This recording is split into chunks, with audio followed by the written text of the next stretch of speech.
My name is Stevenson and I play for Berwick Rangers.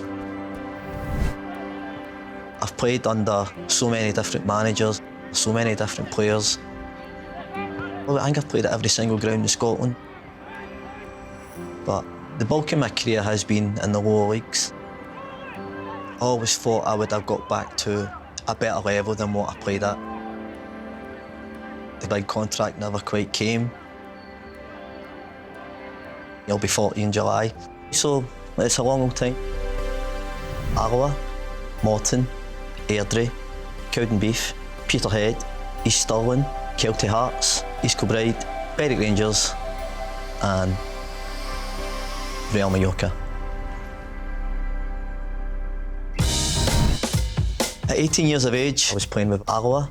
I was an apprentice mechanic, part-time football player. I was on holiday in Mallorca. I wasn't even supposed to go because our season had just started and I was basically just ditching them for 2 weeks. Myself and my dad, we were just playing football, enjoying myself, carrying on, doing flicks and doing tricks and doing turns. A Spanish guy approaches. The man was affiliated with Real Mallorca and was basically inviting me for a trial. Initially, you just, this is a bit of a wind-up because this stuff doesn't happen.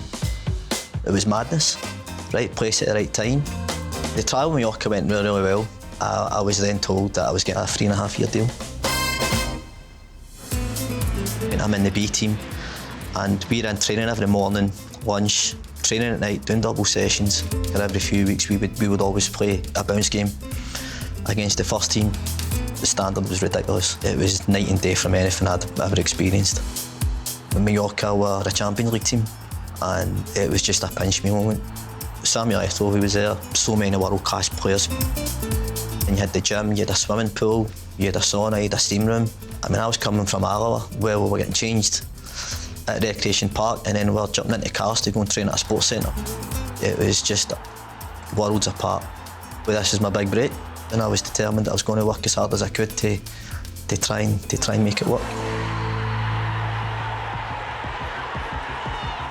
Being in Spain at that time, I was struggling really badly away from football. There was a lot of downtime and I was really homesick. The culture at the club was very competitive. It was kind of dog eat dog because everybody wanted to get to the first team. I found at that point very difficult because I was 18 and a lot of the boys in the team were older. There was a few weeks where I felt I'd been doing really, really well in training and I was going to away games and then I wasn't getting stripped. And I just found it really hard. If I'm not playing football, then I'm not happy.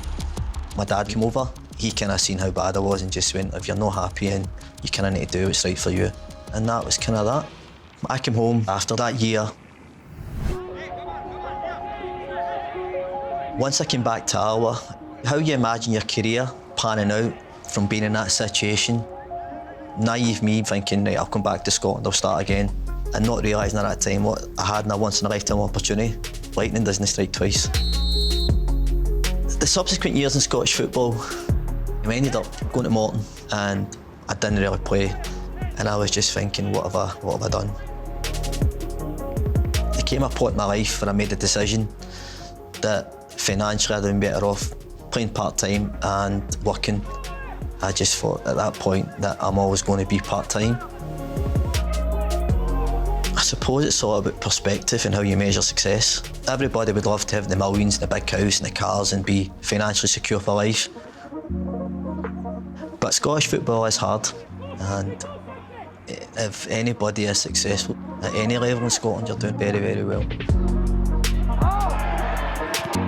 I'm at the tail end of my career now and for as long as my legs will still run, then I'll continue to play football. And the amount of stories I could tell you, I've enjoyed every minute of it.